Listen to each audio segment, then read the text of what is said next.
ಹುಡುಕಾಟ ಪ್ರಾರಂಭಿಸಿದ್ದು within 2 hours ಒಳಗಡೆನೆ ಸೌಜನ್ಯ ಸಿಗ್ತಾಳೆ, ಆದ್ರೆ ಶವ ಆಗಿ. ಅವಳ ಕೈಗಳನ್ನ ಅವಳದೇ ದುಪಟ್ಟ ಅಂಡ್ ID ಕಾರ್ಡ್ ಇಂದ ಮರಕ್ಕೆ ಕಟ್ಟಿರ್ತಾರೆ. And most brutal part is ಅವಳ ಯೋನಿ, ಅವಳ ಏನಿತ್ತು ಅದ್ರ ಒಳಗಡೆ 6 ಇಂಚ್ ಮಣ್ಣು ತುಂಬಿರ್ತಾರ. ಓ ಬಿಡಪ್ಪ, ನಮ್ ಪೊಲೀಸ್ ಅವ್ರಿಗೆ ತಮ್ಮ ಡ್ಯೂಟಿ ಮೇಲೆ ಎಷ್ಟೊಂದು ನಿಷ್ಠೆ ಇದೆ, ಒಂದೇ ದಿನದಲ್ಲಿ ಆರೋಪಿನ ಹಿಡಿದ್ ಬಿಟ್ರಲ್ಲ ಅಂತ ಪೊಲೀಸ್ ಅವ್ರ ಮೇಲೆ ಫುಲ್ ಒಂಥರ ಹೊಗಳ್ತಾ ಇರ್ತಾರೆ. ಆದ್ರೆ ಪಾಪ ಜನರಿಗೆ ಎಲ್ಲಿ ಗೊತ್ತಿತ್ತು ಈ ಕೇಸ್ ನ ರಿಯಲ್ ಆರೋಪಿ ಬೇರೆ ಯಾರೋ ಇದಾರೆ, ಪೊಲೀಸ್ ಅವರೇ ಈ ಕೇಸ್ ನ ಮಿಸ್ಲೀಡ್ ಮಾಡೋದಕ್ಕೆ ಸುಮ್ನೆ ಸಂತೋಷ್ನ ಅರೆಸ್ಟ್ ಮಾಡಿದ್ದಾರೆ ಅಂತ. ಪೊಲೀಸ್ ಅವರು ಈ ಕೇಸ್ ಅಲ್ಲಿ ಕರಪ್ಟ್ ಆಗಿದ್ದಾರೆ, ಪೊಲೀಸ್ ಅವರೇ ಸತ್ಯ ಮುಚ್ಚಿಡ್ಲಿಕ್ಕೆ ಟ್ರೈ ಮಾಡ್ತಿದ್ದಾರೆ. ಹಾಗಾಗಿ ಈ ಕೇಸ್ ನ ಇನ್ಮುಂದೆ ಪೊಲೀಸ್ ಅವರಲ್ಲದೆ CBI ಅವರು ಇನ್ವೆಸ್ಟಿಗೇಷನ್ ಮಾಡಬೇಕು, ಈ ಕೇಸ್ ನ CBI ಒಪ್ಸಿ ಅಂತ ಅಗೇನ್ ಪ್ರೊಟೆಸ್ಟ್ ಗಳು ಸ್ಟಾರ್ಟ್ ಆಗ್ತವೆ. ಸೌಜನ್ಯ ಕೇಸ್ ಒಂದೇ ಅಲ್ಲ, ನಾರಾಯಣ ಹಾಗೂ ಯಮುನಾ ಕೇಸಲ್ಲೂ, ವೇದವಲ್ಲಿ ಕೇಸಲ್ಲೂ, ಆ ಬ್ಯಾಂಕ್ ಮ್ಯಾನೇಜರ್ ನ ಕೇಸಲ್ಲೂ ಹಾಗೂ ಪದ್ಮಲತಾ ಕೇಸಲ್ಲೂ ಸೀದಾ ಡೈರೆಕ್ಟ್ ಡೌಟ್ ಬರೋದೆ ಊರಿನ ಗೌಡ್ರ ಮೇಲೆ. ಸೌಜನ್ಯ ಕೇಸ್ ಬಿಟ್ಟು ಆ ಇನ್ನೊಂದು ಕೇಸ್ ಯಾವುದು, ಅದಕ್ಕೂ ಸಂತೋಷ್ಗೂ ಏನ್ ಸಂಬಂಧ, ಅದ್ರಲ್ಲಿ ಯಾಕೆ ಸಂತೋಷ್ನ ಪೊಲೀಸ್ ಅವರು ಫಿಟ್ ಮಾಡಿದ್ರು ಅಂತ ಪ್ರತಿಯೊಂದು ಹೇಳ್ತೀನಿ.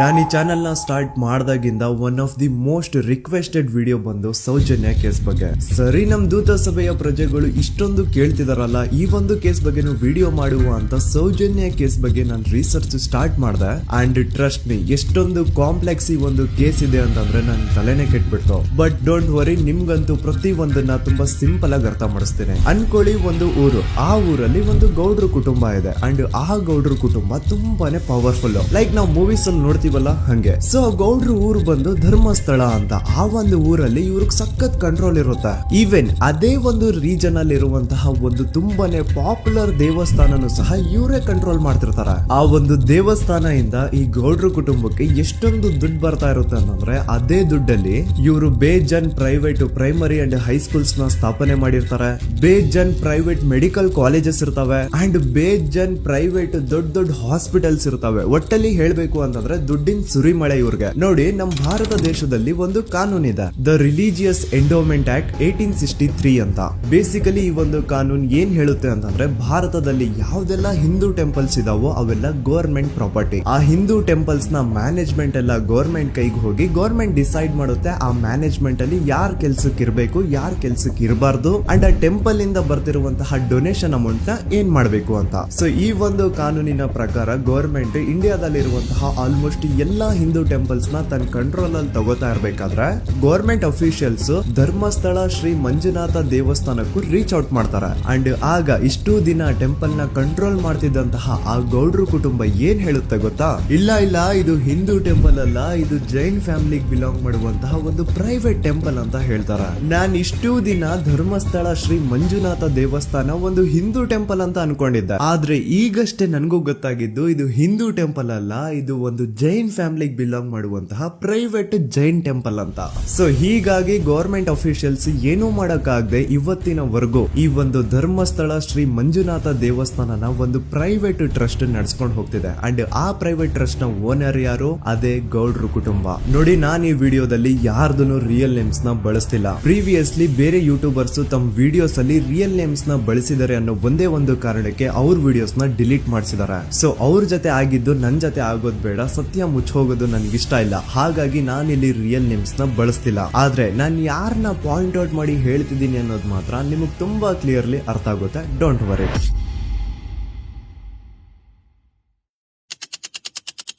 ದಿನಾಂಕ 9/10/2012. A very normal day for everyone except Soujanya. Dharmasthala ಹತ್ರ ಇರುವಂತಹ ಪಂಗಳ್ ಅನ್ನೋ ಒಂದು ಸಣ್ಣ ಹಳ್ಳಿಗೆ ಬಿಲಾಂಗ್ ಮಾಡುವಂತಹ ಸೌಜನ್ಯ ತುಂಬಾನೇ ಒಳ್ಳೆ ಹುಡುಗಿ. SDM ಕಾಲೇಜ್ ಆಫ್ ಉಜ್ರಿಯಲ್ಲಿ 2nd PUC ಓದ್ತಿದ್ದಂತಹ ಇವಳು ತುಂಬಾನೇ ಬ್ರೈಟ್ ಸ್ಟೂಡೆಂಟ್ ಕೂಡ. ಸೊ ಒಂದು ದಿನ ಅಂದ್ರೆ 9 ಅಕ್ಟೋಬರ್ 2012 ಬೆಳಿಗ್ಗೆ 7:30-8 ಗಂಟೆ ಹಾಗೆ ಆಸ್ ಯೂಶುವಲ್ ತನ್ನ ಕಾಲೇಜ್ ಹೋಗೋದಕ್ಕೆ ರೆಡಿ ಆಗ್ತಿರ್ತಾಳೆ. ಅವತ್ತು ಮಂಗಳವಾರದ ದಿನ ಅಂಡ್ ಅವತ್ತು ಲೋಕಲ್ ಫೆಸ್ಟಿವಲ್ ಬೇರೆ ಇರುತ್ತೆ, ಹೊಸ ಅಕ್ಕಿ ಅಂತ. ಈ ಒಂದು ಲೋಕಲ್ ಫೆಸ್ಟಿವಲ್ ದಿನ ಮನೆ ಒಳಗಡೆ ಏನೇ ಅಡುಗೆ ಮಾಡಿದ್ರು ಹೊಸ ಅಕ್ಕಿನೇ ಬಳಸಬೇಕು. ಸೊ ಹೊಸ ಅಕ್ಕಿ ತಂದು ಬ್ರೇಕ್ಫಾಸ್ಟ್ ನ ರೆಡಿ ಮಾಡೋಷ್ಟ್ರಲ್ಲಿ ಸೌಜನ್ಯ ಅವ್ರ ತಾಯಿ ತುಂಬಾ ಲೇಟ್ ಮಾಡ್ತಾರೆ. ಸೊ ಕಾಲೇಜ್ಗೆ ಲೇಟ್ ಆಗ್ತಿದೆ ಅಂತ ಈ ಸೌಜನ್ಯ ಟಿಫಿನ್ ಸಹ ಮಾಡದೆ ಹಾಗೆ ಹೋಗ್ತಾಳೆ. ಅವಳ ತಲೆಯಲ್ಲಿ ಏನಿತ್ತು ಅಂತಂದ್ರೆ, ಹೆಂಗೋ ಇವತ್ತು ಲೋಕಲ್ ಫೆಸ್ಟಿವಲ್ ಬೇರೆ ಇದೆ, ಹಾಗಾಗಿ ಮೇ ಬಿ ಕಾಲೇಜು ಬೇಗ ಬಿಡ್ಬೋದು, ಸೊ ಮಧ್ಯಾಹ್ನ ಡೈರೆಕ್ಟ್ ಮನೆಗೆ ಬಂದು ಊಟ ಮಾಡುವ ಬಿಡು ಅಂತ ಅವಳು ಅನ್ಕೊಂಡಿರ್ತಾಳೆ. ಆದ್ರೆ ಕಾಲೇಜ್ ಹೋಗಾದ್ಮೇಲೆ ಗೊತ್ತಾಗುತ್ತೆ ಅವತ್ತು ಅವಳಿಗೆ ಸ್ಪೆಷಲ್ ಕ್ಲಾಸಸ್ ಬೇರೆ ಇದೆ ಅಂತ. ಸೌಜನ್ಯ ಬ್ರೇಕ್ಫಾಸ್ಟ್ ಕೂಡ ಮಾಡಿರಲ್ಲ ಅಂಡ್ ಲಂಚ್ ಬಾಕ್ಸ್ ಕೂಡ ತಂದಿರಲ್ಲ. ಹಾಗಾಗಿ ಲಂಚ್ ಟೈಮ್ ಅಲ್ಲಿ ಸೌಜನ್ಯನ ಒಬ್ಳು ಫ್ರೆಂಡ್ ಜಾನ್ವಿ ತಾನ್ ತಂದಿರುವಂತಹ ಲಂಚ್ ಬಾಕ್ಸ್ ಅಲ್ಲಿ ಒಂದಿಷ್ಟು ಲಂಚ್ ನ ಆಫರ್ ಮಾಡ್ತಾಳ. ಆದ್ರೆ ಸೌಜನ್ಯ ಪರವಾಗಿಲ್ಲ ನೀನ್ ತಿನ್ನು, ನಾನ್ ಮನೆಗೆ ಹೋಗ್ಬಿಟ್ಟು ಊಟ ಮಾಡ್ಕೊಂತೀನಿ ಅಂತ ಹೇಳ್ತಾಳ. ಸುಮಾರು ಮಧ್ಯಾಹ್ನದ 3:45ಕ್ಕೆ ಕಾಲೇಜ್ ಬಿಡುತ್ತೆ. ಸೌಜನ್ಯ ಕಾಲೇಜ್ ಇಂದ ಬಸ್ ಅಲ್ಲಿ ಬಂದು ನೇತ್ರಾವತಿ ಬಸ್ ಸ್ಟಾಪ್ ಹತ್ರ ಇಳ್ಕೋತಾಳ. ಅವಳ ಜೊತೆ ಅವಳ ಕ್ಲಾಸ್ ಮೇಟ್ಸ್ ಅಂಡ್ ಫ್ರೆಂಡ್ಸ್ ಎಲ್ಲ ಇರ್ತಾರೆ. ಸೊ ಅವ್ರಿಗೆಲ್ಲ ಬಾಯ್ ಹೇಳ್ಬಿಟ್ಟು ಸೌಜನ್ಯ ತನ್ನ ಮನೆ ಕಡೆಗೆ ಹೊರಡ್ತಾಳ. ನೇತ್ರಾವತಿ ಬಸ್ ಸ್ಟಾಪ್ ಇಂದ ಸೌಜನ್ಯ ಮನೆಗೆ 20 ಮಿನಿಟ್ಸ್ ನ ವಾಕ್ ಇರುತ್ತೆ. ಮ್ಯಾಕ್ಸ್ ಟು ಮ್ಯಾಕ್ಸ್ 30 ಮಿನಿಟ್ ಹಿಡಿಬಹುದು. ಸೊ ಸೌಜನ್ಯ ನಡ್ಕೊಂಡು ಮನೆ ಕಡೆಗೆ ಹೋಗ್ತಾ ಇರ್ತಾಳೆ. ಒಂದ್ ಸ್ವಲ್ಪ ದೂರದಲ್ಲಿ ಪ್ರಕೃತಿ ಹಾಸ್ಪಿಟಲ್ ಅಂತ ಒಂದಿರುತ್ತೆ. ಅಲ್ಲಿನ ಸೆಕ್ಯೂರಿಟಿ ಗಾರ್ಡ್ ಸೌಜನ್ಯ ನಡ್ಕೊಂಡು ಹೋಗ್ತಾ ಇರೋದನ್ನ ನೋಡ್ತಾನೆ ಕೂಡ. ನಂತರ ಸೌಜನ್ಯ ಒಂದು 10 ನಿಮಿಷ ಹಂಗೆ ಮುಂದೆ ನಡ್ಕೊಂಡು ಹೋಗಾದ್ಮೇಲೆ ಸೌಜನ್ಯಗೆ ತನ್ನ ಮಾವ ಸಿಗ್ತಾರ. ಅವರು ಸೌಜನ್ಯನ ನೋಡಿ ಮಾತಾಡಿಸ್ತಾರೆ. ಯಾಕಮ್ಮ ಕಾಲೇಜಿಂದ ಇಷ್ಟು ಲೇಟ್ ಬರ್ತಿದೀಯಾ ಅಂತ ಕೇಳ್ತಾರೆ. ಆಗ ಸೌಜನ್ಯ ಇಲ್ಲ ಮಾವ, ಕಾಲೇಜಲ್ಲಿ ಸ್ಪೆಷಲ್ ಕ್ಲಾಸ್ ಇತ್ತು ಹಾಗಾಗಿ ಲೇಟ್ ಆಗ್ಬಿಡ್ತು ಅಂತ ಹೇಳಿ ಒಂದೆರಡು ಮಾತಾಡಿಸಿ ನಂತರ ತನ್ನ ಮನೆ ಕಡೆಗೆ ತಾನು ಹೊರಡ್ತಾಳ. ಈಗ ಆ ಒಂದು ಪಾಯಿಂಟ್ ಇಂದ ಸೌಜನ್ಯಗೆ ತನ್ನ ಮನೆ ಹೋಗ್ಲಿಕ್ಕೆ 10 ನಿಮಿಷ ಬೇಕು. ಮ್ಯಾಕ್ಸ್ ಟು ಮ್ಯಾಕ್ಸ್ 20 ಮಿನಿಟ್ ಅನ್ಕೊಳ್ಳಿ. 3:45ಕ್ಕೆ ಕಾಲೇಜ್ ಬಿಟ್ರೆ ಅರೌಂಡ್ 4:30ಗೆ ಮನೇಲಿ ಇರ್ಬೇಕಾಗಿದ್ದು ಹುಡುಗಿ 6:30-7 ಗಂಟೆ ಆಗಿದ್ರು ಮನೆಗೆ ಸೇರಿರಲ್ಲ. ಸೊ ಮನೇಲಿ ಸೌಜನ್ಯ ಅವ್ರ ತಾಯಿಗೆ ಟೆನ್ಷನ್ ಸ್ಟಾರ್ಟ್ ಆಗುತ್ತೆ. ಏನಪ್ಪ ಈ ಹುಡುಗಿ ಎಷ್ಟೊತ್ತಾದ್ರೂ ಇನ್ನು ಮನೆಗ್ ಬಂದಿಲ್ವಲ್ಲ ಅಂತ. ಸೊ ಅವ್ರೇನ್ ಮಾಡ್ತಾರೆ, ಸೌಜನ್ಯ ಅವ್ರ ತಂದೆ ಕಾಲ್ ಮಾಡ್ಬಿಟ್ಟು ಹಿಂಗೆ 3:30-4 ಗಂಟೆಗೆ ಕಾಲೇಜಿಂದ ಮನೆಗ್ ಬರ್ತಿದ್ದಿದ್ ನಮ್ ಹುಡುಗಿ ಇವತ್ತು 7 ಗಂಟೆ ಆದ್ರೂ ಇನ್ನು ಮನೆಗ್ ಬಂದಿಲ್ಲ, ನೀವು ಸ್ವಲ್ಪ ಬೇಗ ಮನೆಗ್ ಬಂದು ವಿಚಾರಿಸಿ ಅಂತ ಗಾಬ್ರಿಲಿ ಹೇಳ್ತಾರ. ಸರಿ ಅಂತ ಸೌಜನ್ಯ ಅವ್ರ ತಂದೆ ಮನೆಗ್ ಬಂದ್ಬಿಟ್ಟು ಸೌಜನ್ಯನ ಫ್ರೆಂಡ್ಸ್ ಕ್ಲಾಸ್ ಮೇಟ್ಸ್ ಯಾರ್ದೆಲ್ಲ ಅವ್ರ ಹತ್ರ ನಂಬರ್ ಇರುತ್ತೋ ಅವ್ರಿಗೆಲ್ಲ ಕಾಲ್ ಮಾಡ್ಬಿಟ್ಟು ಸೌಜನ್ಯ ಬಗ್ಗೆ ಕೇಳ್ತಾರ.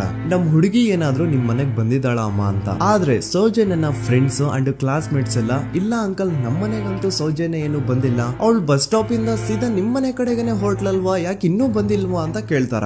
ಆಗ ಸೌಜನ್ಯ ಅವ್ರ ತಂದೆ ಇಲ್ಲಮ್ಮ ಬಂದಿಲ್ಲ ಹಾಗಾಗಿನೇ ಕಾಲ್ ಮಾಡಿರೋದು ಅಂತ ಹೇಳಿ ಕಾಲ್ ಕಟ್ ಮಾಡ್ತಾರ. ದೆನ್ ಸೌಜನ್ಯ ಅವ್ರ ತಂದೆ ಸೌಜನ್ಯ ಅವ್ರ ಮಾವ ಕಾಲ್ ಮಾಡ್ತಾರ. ಅಳಿಯ ಎಲ್ಲಿದ್ಯಾ, ನನ್ ಮಗಳು ಇನ್ನು ಮನೆಗ್ ಬಂದಿಲ್ಲ, ನೀನೇನಾದ್ರೂ ಅವಳನ್ನ ನೋಡ್ದ ಅಂತ ಕೇಳ್ತಾರ. ಆ ಕಡೆಯಿಂದ ಅವರು ಸೌಜನ್ಯನ ಮಾವ ಹೇಳ್ತಾರೆ, ನಾನ್ ನೋಡ್ದೆ 4:15 ಹಾಗೆ ಆ ಹುಡುಗಿ ಕಾಲೇಜಿಂದ ಬರ್ಬೇಕಾದ್ರೆ ನನಗ್ ಕಾಣಿಸಿದ್ಲು, ನಾನ್ ಸ್ವಲ್ಪ ಮಾತಾಡ್ದೆ ಅವಳ ಹತ್ರ, ಅದಾದ್ಮೇಲೆ ಅವಳು ಮನೆ ಕಡೆ ಹೋದ್ಲಲ್ಲ, ಯಾಕೆ ಇನ್ನೂ ಬಂದಿಲ್ವಾ ಅಂತ ಅವರೇ ಉಲ್ಟಾ ಕ್ವಶನ್ ಕೇಳ್ತಾರ. ಈ ಕಡೆ ಸೌಜನ್ಯ ಅವ್ರ ತಂದೆ ಇಲ್ಲ 7 ಗಂಟೆ ಆದ್ರೂ ಮಗು ಇನ್ನು ಮನೆಗ್ ಬಂದಿಲ್ಲ, ನಮ್ಗೆ ಯಾಕೋ ತುಂಬಾ ಗಾಬರಿ ಆಗ್ತಿದೆ, ನೀನೊಂದ್ ಕೆಲ್ಸ ಮಾಡು ನಮ್ಮವ್ರನ್ನೆಲ್ಲ ಸೇರ್ಸು ಎಲ್ರೂ ಸೇರಿ ಹುಡುಕುವ ಅವಳನ್ನ ಅಂತ ಸುಮಾರು ರಾತ್ರಿ 7 ಗಂಟೆಯಿಂದ ಹಿಡಿದು 11 ಗಂಟೆವರೆಗೂ ಸೌಜನ್ಯನ ಮನೆಯವರು ಅಂಡ್ ಊರಿನ ಜನ 200-300 ಜನ ಸೇರ್ಕೊಂಡು ಸೌಜನ್ಯನ ಹುಡುಕ್ತಾರೆ. ಆದ್ರೆ ಸೌಜನ್ಯನ ಒಂದು ಸುಳಿವು ಸಿಗಲ್ಲ. ಸೊ ಕೊನೆಗೆ ಸಹಾಯ ಕೇಳ್ತಾ ರಾತ್ರಿ 11 ಗಂಟೆ ಹಾಗೆ ಸೌಜನ್ಯನ ತಂದೆ ತಾಯಿ ಅಂಡ್ ಊರಿನ ಜನ ಎಲ್ಲ ಬೆಳ್ತಂಗಡಿ ಪೊಲೀಸ್ ಸ್ಟೇಷನ್ ಹತ್ರ ಹೋಗ್ತಾರ. ಅಲ್ಲಿ ಪೊಲೀಸ್ ಅವ್ರ ಹತ್ರ ಕಾಲೇಜ್ ಹೋಗಿದ್ ನಮ್ ಹುಡುಗಿ ಇಷ್ಟೊತ್ತಾದ್ರೂ ಇನ್ನು ಮನೆಗ್ ಬಂದಿಲ್ಲ,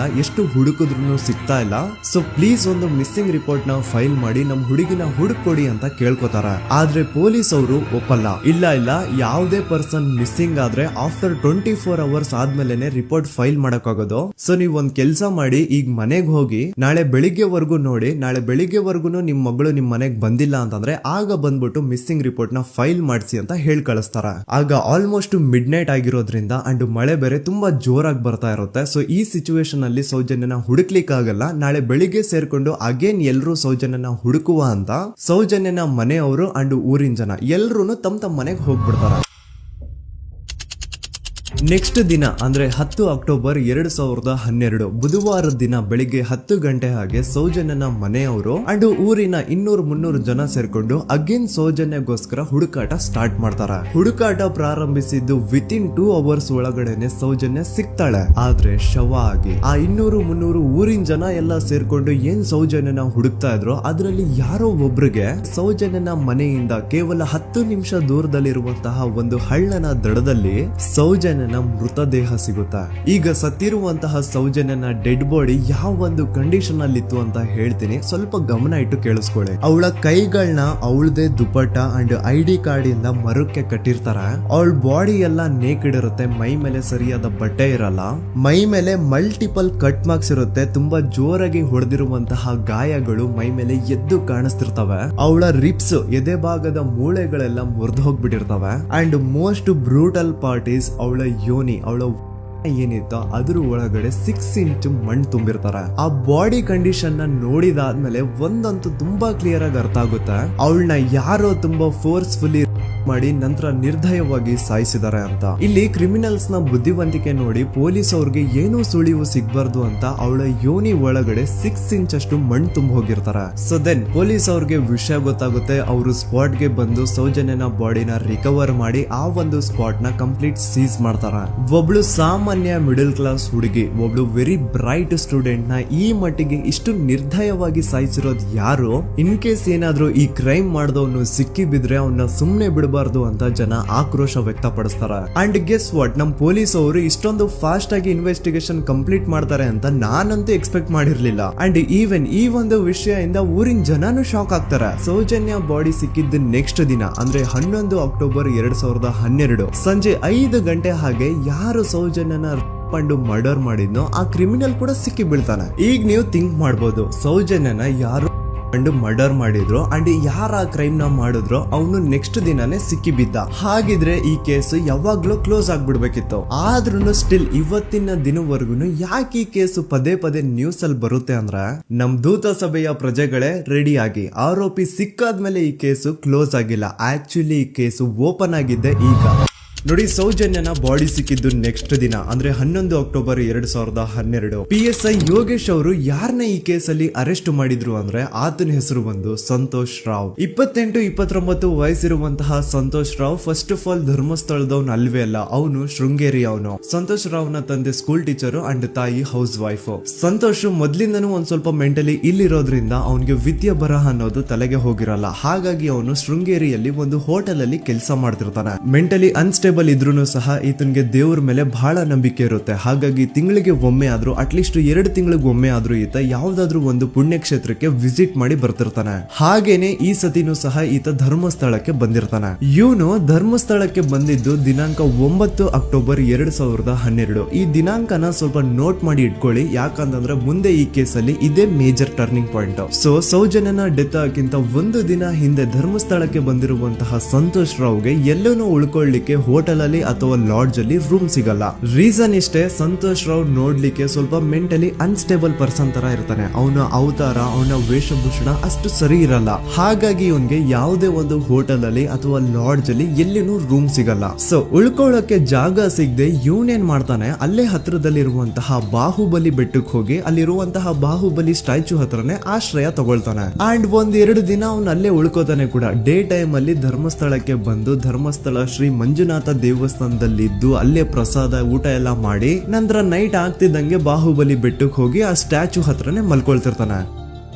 ಸೊ ಒಂದು ದಿನ ಅಂದ್ರೆ 11 ಅಕ್ಟೋಬರ್ 2012 ಸಂಜೆ 5 ಗಂಟೆ ಹಾಗೆ ಈ ಸಂತೋಷ್ ರಾವ್ ತನ್ನ ಪಾಡಿಗೆ ತಾನು ಆ ಬೆಟ್ಟದ ಮೇಲೆ ಕೂತ್ಕೊಂಡು ಸೀನರೀಸ್ ನ ಎಂಜಾಯ್ ಮಾಡ್ತಾ ಇರಬೇಕಾದ್ರೆ ಯಾರೋ ಅದೇ ಊರಿನ 5 ಜನ ಕಿಡಿಗೇಡಿಗಳು ಬಂದು ಇವನ್ ಹತ್ರ ಜಗಳ ತೆಗಿತಾರ. ಈ 5 ಜನ ಯಾರು ಅಂತ ನಂತರ ಹೇಳ್ತೇನೆ. ಸೊ ಈ 5 ಜನ ಕಿಡಿಗೇಡಿಗಳು ಸಂತೋಷ್ ರಾವ್ ಹತ್ರ ಜಗಳ ತೆಗೆದು ಅವನ್ನ ಅವಾಚ್ಯ ಶಬ್ದಗಳಿಂದ ಬೈದು ಅವನ್ನ ಹೊಡೆದು, ಅಷ್ಟೇ ಸಾಲದೆ ಆ 5 ಜನ ಸಂತೋಷ್ ರಾವ್ನ ಪೊಲೀಸ್ ಸ್ಟೇಷನ್ಗೆ ಎಳ್ಕೊಂಡ್ ಬಂದು ಇವನು ನಾವು ಬಾಹುಬಲಿ ಬೆಟ್ಟಕ್ಕೆ ಅಂತ ಹೋಗಿದ್ರೆ ಅಲ್ಲಿ ನಮ್ಮ ಮೇಲೆ ಅಟ್ಯಾಕ್ ಮಾಡ್ದ, ಇವ್ನು ನೋಡ್ಲಿಕ್ಕೂ ಸಹ ಒಳ್ಳೆ ಸೈಕೋ ಕಿಲ್ಲರ್ ಇದ್ದಂಗಿದಾನೆ, ನಮ್ಗೆ ಯಾಕೋ ನಿನ್ನೆ ನಮ್ಮೂರಲ್ಲಿ ನಡೆದಿರುವಂತಹ ಘಟನೆ ಆ ಸೌಜನ್ಯನ ಮರ್ಡರ್ ಇವನೇ ಮಾಡಿದಾನೆ ಅಂತ ಡೌಟ್ ಬರ್ತಿದೆ ಅಂತ ಆ 5 ಜನ ಕಿಡಿಗೇಡಿಗಳು ಸಂತೋಷ್ ರಾವ್ನ ಪೊಲೀಸ್ ಅವ್ರ ಹತ್ರ ಹಾಕೊಡ್ತಾರ. ಅಂಡ್ ಪೊಲೀಸ್ ಅವರು ಕೂಡ ಎಂತವ್ರು ನೋಡಿ, ಯಾರೋ 5 ಜನ ಕಿಡಿಗೇಡಿಗಳು ಬಂದು ಇವನೇ ಕೊಲೆ ಮಾಡಿದಾನೆ ಅಂತ ಹೇಳಿದ ತಕ್ಷಣ ಹಿಂದೆ ಮುಂದೆ ಕ್ರಾಸ್ ಚೆಕ್ ಮಾಡದೆ ಸಂತೋಷ್ ರಾವ್ನ ಅರೆಸ್ಟ್ ಮಾಡಿ ಸೌಜನ್ಯ ಕೇಸ್ ನ ಆರೋಪಿ ಸಿಕ್ಕಿದಾನೆ ಅಂತ ಎಲ್ಲಾ ಕಡೆ ಘೋಷಣೆ ಮಾಡ್ಬಿಡ್ತಾರ. ಜನರಿಗೆ ಈ ಕಡೆ ಒಂಥರ ನೆಮ್ಮದಿ, ಓ ಬಿಡಪ್ಪ ನಮ್ ಪೊಲೀಸ್ ಅವ್ರಿಗೆ ತಮ್ಮ ಡ್ಯೂಟಿ ಮೇಲೆ ಎಷ್ಟೊಂದು ನಿಷ್ಠೆ ಇದೆ, ಒಂದೇ ದಿನದಲ್ಲಿ ಆರೋಪಿನ ಹಿಡಿದ್ಬಿಟ್ರಲ್ಲ ಅಂತ ಪೊಲೀಸ್ ಅವ್ರ ಮೇಲೆ ಫುಲ್ ಒಂಥರ ಹೊಗಳ್ತಾ ಇರ್ತಾರೆ. ಆದ್ರೆ ಪಾಪ ಜನರಿಗೆ ಎಲ್ಲಿ ಗೊತ್ತಿತ್ತು ಈ ಕೇಸ್ ನ ರಿಯಲ್ ಆರೋಪಿ ಬೇರೆ ಯಾರೋ ಇದಾರೆ, ಪೊಲೀಸ್ ಅವರೇ ಈ ಕೇಸ್ ನ ಮಿಸ್ಲೀಡ್ ಮಾಡೋದಕ್ಕೆ ಸುಮ್ನೆ ಸಂತೋಷ್ ನ ಅರೆಸ್ಟ್ ಮಾಡಿದ್ದಾರೆ ಅಂತ. ಸೊ ಸಂತೋಷ್ ರಾವ್ ಒಂದು ಹುಡುಗಿಯ ರೇಪ್ ಅಂಡ್ ಮರ್ಡರ್ ಕೇಸ್ ಅಲ್ಲಿ ಅರೆಸ್ಟ್ ಆಗಿದ್ದಾನೆ ಅನ್ನೋ ವಿಷಯ ಸಂತೋಷ್ ನ ತಾಯಿಗೆ ಗೊತ್ತಾದಾಗ ಅವ್ರ ಪಾಪ ನೋವಲ್ಲಿ ಕುರ್ಗಿ ಸಾಯ್ತಾರ. ಅಂಡ್ ಇನ್ನು ಅವ್ರ ತಂದೆ ಒಂದು ಕಡೆ ಪಾಪ ಹೆಂಡತಿನ ಕಳ್ಕೊಂಡಿರುವಂತಹ ನೋವು, ಇನ್ನೊಂದು ಕಡೆ ಮಗ ನೋಡಿದ್ರೆ ಯಾವ್ದೋ ಫಾಲ್ಸ್ ಕೇಸ್ ಅಲ್ಲಿ ಅರೆಸ್ಟ್ ಆಗಿದ್ದಾನೆ. ಈ ಕಡೆ ಕೇಸ್ ನ ಇನ್ವೆಸ್ಟಿಗೇಷನ್ ನಡೀತಾ ಇದೆ. ಅಂಡ್ ಇಲ್ಲಿ ನಾನು PSI ಯೋಗೇಶ್ ಅವ್ರ ಬಗ್ಗೆ ಅಂತೂ ಮೆನ್ಷನ್ ಮಾಡ್ಲೇಬೇಕು. ಈ ಪೊಲೀಸ್ ಆಫೀಸರು ಗೊತ್ತಿದ್ದು ಈ ತಪ್ಪನ ಮಾಡಿದ್ರು ಅಥವಾ ಗೊತ್ತಿಲ್ದೇನೆ ಈ ತಪ್ಪನ ಮಾಡಿದ್ರು ನನ್ಗಂತೂ ಗೊತ್ತಿಲ್ಲ. ಸೊ ಇವ್ರು ಏನ್ ಮಾಡ್ತಾರೆ ಅಂತಂದ್ರೆ, ಸೌಜನ್ಯನ ಬಾಡಿನ ಪೋಸ್ಟ್ ಮಾರ್ಟಮ್ ಗೆ ಕಳಿಸಿದಾಗ ಡಾಕ್ಟರ್ಸ್ ಹಂಗೋ ಹಿಂಗೋ ಮಾಡಿ ಇಂದ ಕೆಲವೊಂದು ಸ್ಪಾಮ್ ನ ಸ್ಯಾಂಪಲ್ಸ್ ಕಲೆಕ್ಟ್ ಮಾಡ್ತಾರ. ಅದನ್ನ ಅವರು PSI ಯೋಗೇಶ್ಗೆ ಕೊಟ್ಟು ಇದನ್ನ ವಿತ್ ಇನ್ 72 ಅವರ್ಸ್ ಒಳಗಡೆ ಇನ್ನೊಂದು ಲ್ಯಾಬ್ಗೆ ಸಬ್ಮಿಟ್ ಮಾಡಿ ಅಂತ